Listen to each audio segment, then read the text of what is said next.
Good day po, Doc Shari and DEVC263 classmates. My name is Queenie Maria Igibao from the beautiful island of Bohol, and I am genuinely thrilled to share my output for the faculty marked assignment. So I chose the topic sustainable agriculture and food security, and my assignment is called hashtag Gen Zero Hunger. Hashtag Gen Zero Abuse, a TikTok video series on sustainable agriculture and food security among selected BS Social Work student boarders. Let me begin my presentation.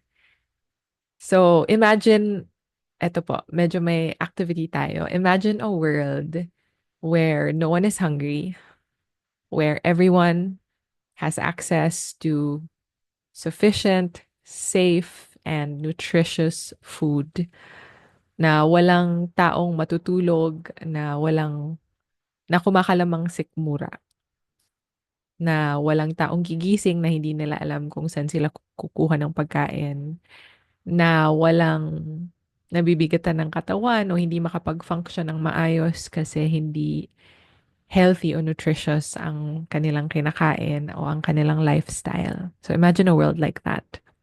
And second, imagine a world where no human being, especially children, no one feels unsafe, where everyone feels safe in the comfort of their homes, in their neighborhoods, in school, wherever they are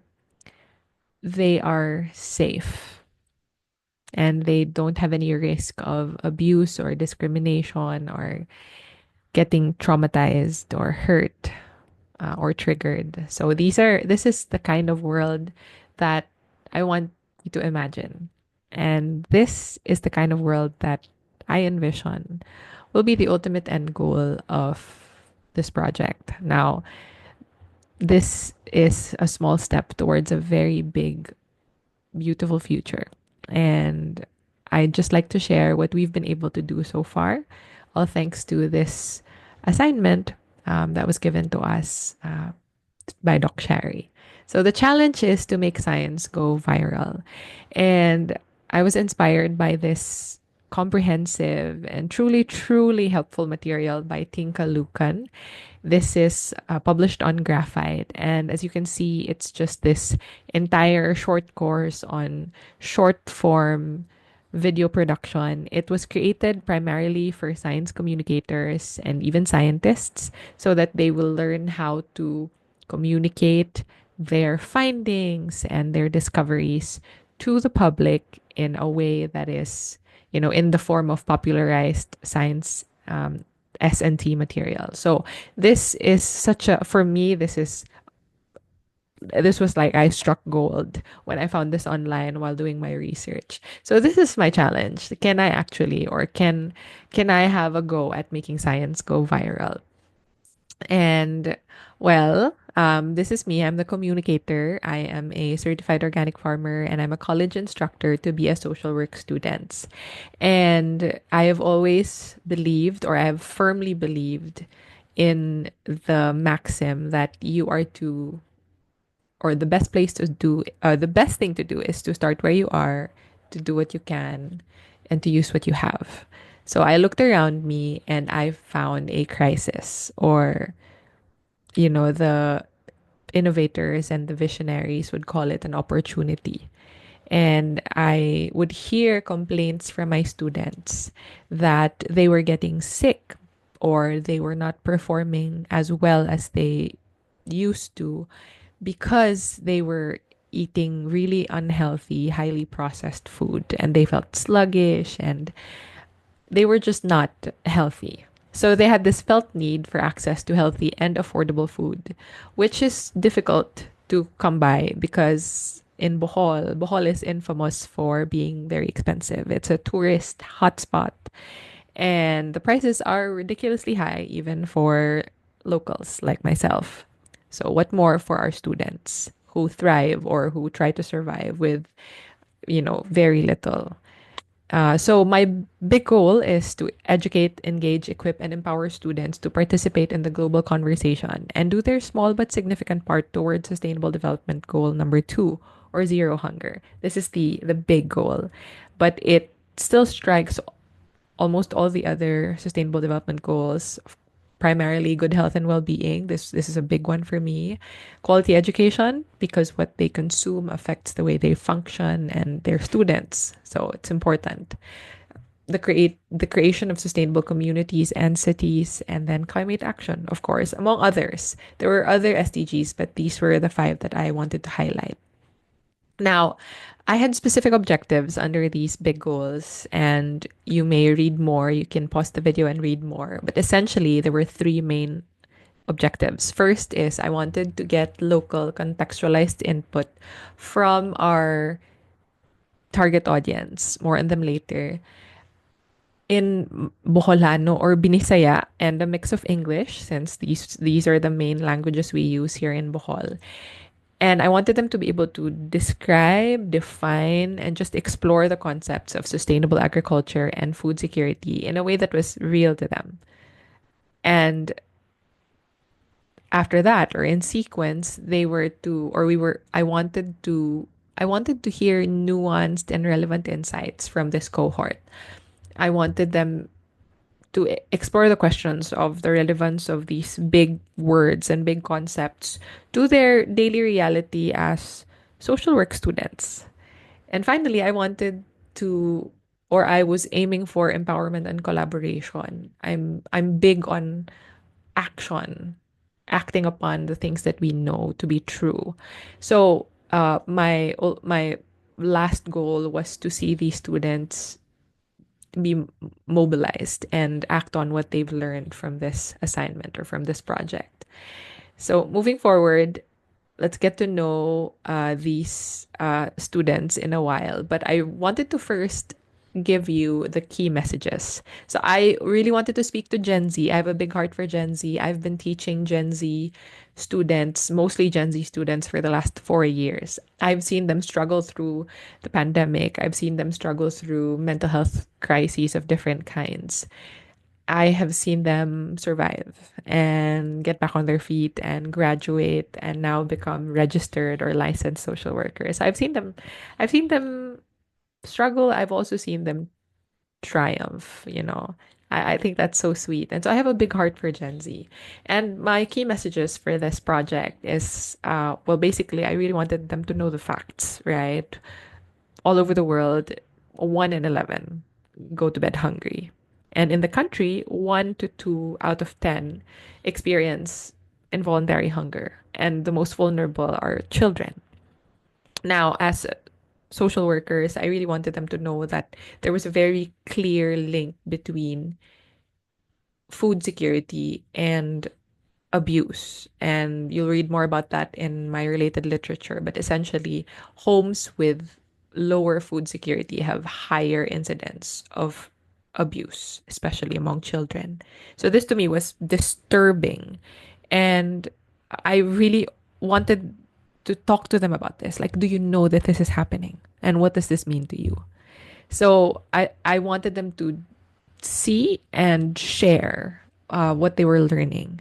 And I wanted to empower them. So like the last thing I wanted them to own is that they can. They can be part of the solution. They can grow their own food.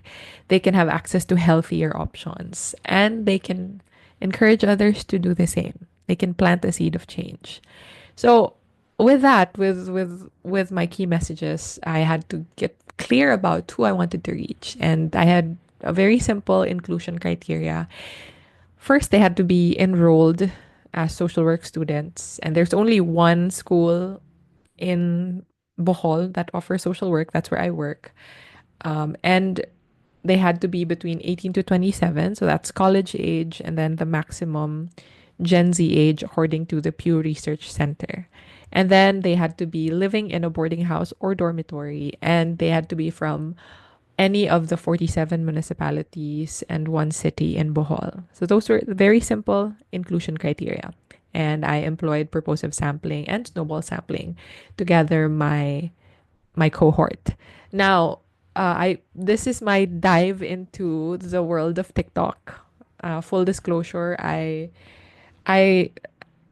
try to stay away from TikTok, but I saw the data, and the data tells us that they are in these short form content sites. They were in Instagram and Facebook, but majorly on TikTok. I asked my students, I have around 90 first year students, and they said that their one of their top two apps, social media apps, is TikTok. So that's where I went. Now I created a profile called Banana Q, and I was really inspired by this woman, Celine Murillo, as you would know her. And she said in an interview with Nolly Solly that science is for everyone. And I was like, yes. And so are sustainability and food security. Like, let's talk about it. Let's bring it to the to the TikTok space. So I created my TikTok and I did, of course, my research. I planned and produced the content. I obtained consent from the boarding house owner and the students. And then I conducted an activity. So I love this part. We had a pre-discussion. I wanted to kind of qualitatively gauge where they were in terms of what they knew about sustainable agriculture and food security. And then after that, we had a simultaneous TikTok viewing. So this is our simultaneous TikTok viewing over here. They were all connected to my mobile hotspot and they had their TikTok accounts. So they went and viewed my videos and followed me as well. I didn't tell them to, but they did. So I'm grateful. And then we had our planting practicum. That's the second photo right here. And I brought the materials. And this planting practicum was from one of the TikTok videos that I produced, wherein the students were, or I taught the students how to make their own planter, sustainable planter using recycled bottles. So this was so cool. We watched the video and they did it themselves. So I basically didn't do any instruction in person that much, just some clarification because they already saw the video and followed what they saw. So very cool. And after that, we had our FGD, and these are the students after the planting activity and before the FGD. So I'll tell you about the results later. But essentially, the treatment, I wanted the message treatment to really prioritize. Oh, okay. So let me pause that. So I wanted it to prioritize authenticity over aesthetic. This is from Brunner. And Gen Z is really in the anti-aesthetic. Their aesthetic is anti-aesthetic, and they value authenticity. Hence, the creation of social media apps that go against the norm of very polished photos and videos. So for the script, I followed the Make Science Go Viral format, which was hook, educate, and call to action. I found it very, very helpful, and it's annexed in my final paper, uh, the the draft scripts for these videos. So here's a sample. So this is just a sneak preview. Oh, so this is the second video. And if you observe, I used Cebuano, Binisaya, or Bulanon with English subtitles so that if there were viewers from other parts of the Philippines or the world, then they wouldn't feel left out. You know, I'm all about inclusivity. We're all about inclusivity. So the third video, and there are five videos in total. So I'm very happy about the traffic that we attracted. As you can see, there have been hundreds of plays already and likes, and there were even comments. So I'm very grateful for what has happened so far. And so far, my TikTok feed has been quite healthy because I've curated the people that I follow. So I had a very simple kind of, I had a very simple flow for my videos. Like I wanted it to have like a logical flow. So I started with the who. I wanted them to know who I was as a science communicator, what the concepts that I wanted to discuss were and why they mattered to us as Boholanos, especially. And then the so what, like what does it matter to them? So this is where I introduced the link between social work and food security and sustainable agriculture. And then the how, I did a more humorous appeal where I did a skit with one of my students using pancit canton, and I had fun. It was so fun. And basically, it transitioned into a tutorial TikTok about making their own DIY planter. And that's what the students applied during the activity.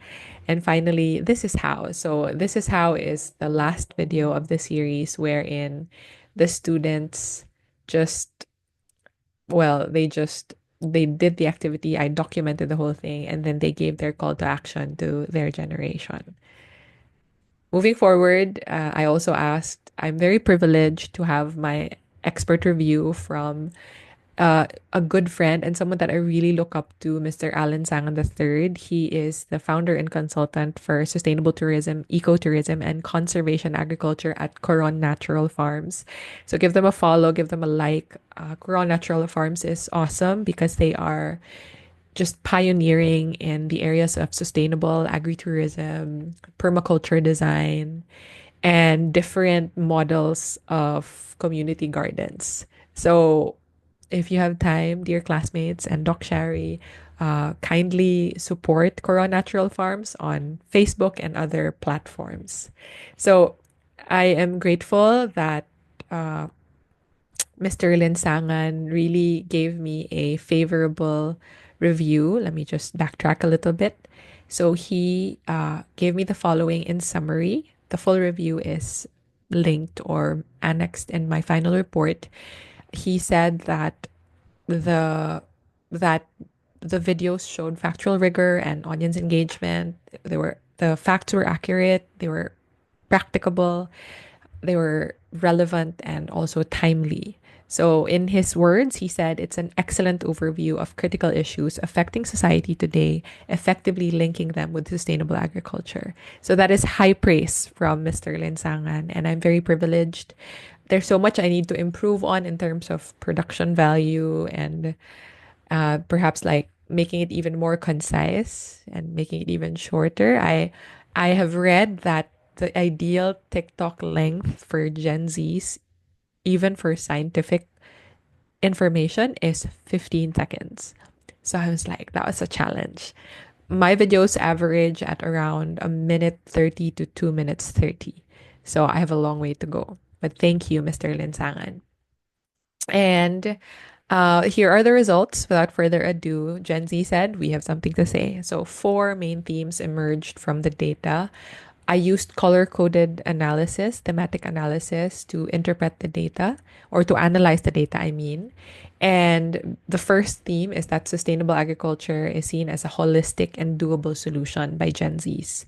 So, they said that sustainable agriculture in binul-anon is malungtaron nga pagpananom or malungtaron nga agrikultura. And malungtaron denotes enduring, lasting, continuing. It's probably one of the most beautiful words in Bisaya, malungtaron. So, and one very striking insight from a student is that it's a permanent source of food. So they saw sustainable agriculture as a permanent source of food. I think that's amazing. I didn't even feed that into the videos, and they saw that or they deduced that. So it's easy or doable. So in Bisaya, it's dali, mahimo, and then it's beneficial to the planet and to people. Now, this aligns with the related literature that I have cited in the paper. Now, food security as an achievable goal and right. After the viewing of the S&T material, the students developed a more comprehensive review of food security. They saw it going beyond the quantity of the food or just having food to the quality of the food, having sufficient, safe, and nutritious food, which aligns with the definition by FAO. And they perceived food security as something that's achievable. It's a goal that they can work towards, and it's a right that they need to, that everyone deserves to have. And finally, they identified two main barriers to food security, which was lack of money, lack of budget, and constraints in their time as students. So, very real issues. Now, the refreshing part is that they saw the nexus of sustainable agriculture, food security, health, and social justice. They saw how interlinked these concepts were, and they shared nuanced insights on the crucial role of food security in ending abuse in all its forms. So they really absorbed that part of the SNT material on, on abuse being directly linked to food security. And so they shared innovative insights like having the ayuda or the aid of the government from canned goods and processed food into sustainable seed distribution or sustainable agriculture education. I think that was very cool. That came from them. They volunteered that information. And another sub theme that really came up was the value of prioritizing health. So one student shared that they interviewed a social worker who's been working for 35 years, and she said the one thing that she has learned in her profession is really it's so important to take care of herself and to prioritize her health because she cannot help all the people she's supposed to help if she doesn't help herself first. So, oxygen mask, put it on before putting it on other people. I have to learn this. So I'm really learning from from our Gen Z cohort. Now, the fourth and last theme is personal responsibility and action from Gen Z to Gen Z. Now, if you were in the FGD with me, they got passionate. They were so passionate. And I'm laughing because I'm amazed. Like, wow, like I didn't expect them to just blaze on with input about the challenge that they put out to their generation. So, in essence, the call to action that they had consisted of simple, doable steps. First, be mindful of what you eat. So, they talked about how they know the kind of food they eat. So they volunteer that information. They like highly processed food, junk food, and just canned goods and stuff. So they told their cohorts or their peers, like be mindful before you eat something, think. That's what one student said. And I was like, wow, that's a lot of self-awareness. Second is eat your vegetables. What's refreshing about this cohort is that they actually want to eat vegetables. It's just that it's so expensive, even in the fresh market that's near their boarding house. So there's still that barrier of money that's in the way. And then exercise also came up. So they encouraged their peers to get moving, to sweat. And one of the ways to do that is through sustainable agriculture, through gardening or farming. So that was one connection that they made. And then learning to grow your own food. So I'm very happy about the call to action that they had for their generation. And I have so much hope for Gen Z. Moving forward to the summary and conclusion, we were able to reach our specific objectives. So we gathered local contextualized input from our BS Social Work student boarders. They gave nuanced and relevant insights on the interconnections between or among social work and food security, sustainable agriculture, health, and other related concepts. And finally, we successfully collaborated on doing their own planting activity and empowering them to speak to their generation. Gen Z, we can be hashtag Gen Zero Hunger. Future social workers, we can be hashtag Gen Zero Abuse. You can, we can. Amping, ayaw ba yung pagutom ha? So I just want to say thank you. So that's the activity, and these are the results. I'm very grateful. And I wanted to end this by saying maraming salamat po. Genuinely, this beyond the project, this was a very personal process for me. I had to overcome a lot of self-doubt and imposter syndrome and even procrastination and just putting it off because I was afraid that I wouldn't be able to produce the kind of work that I wanted to produce. So there's that kind of paralysis. But this It was like being thrown out into the water and learning to swim as I go. And I'm grateful. I have no regrets. So maraming salamat po. And this has been Queenie Gibao from Bohol. And this is hashtag Gen Zero Hunger, hashtag Gen Zero Abuse, a TikTok video series on sustainable agriculture and food security among selected BS social work student boarders. Thank you po, Doc Shari and DEVC263 classmates. Plant the seed of change today and pursue what you love. Ingat po.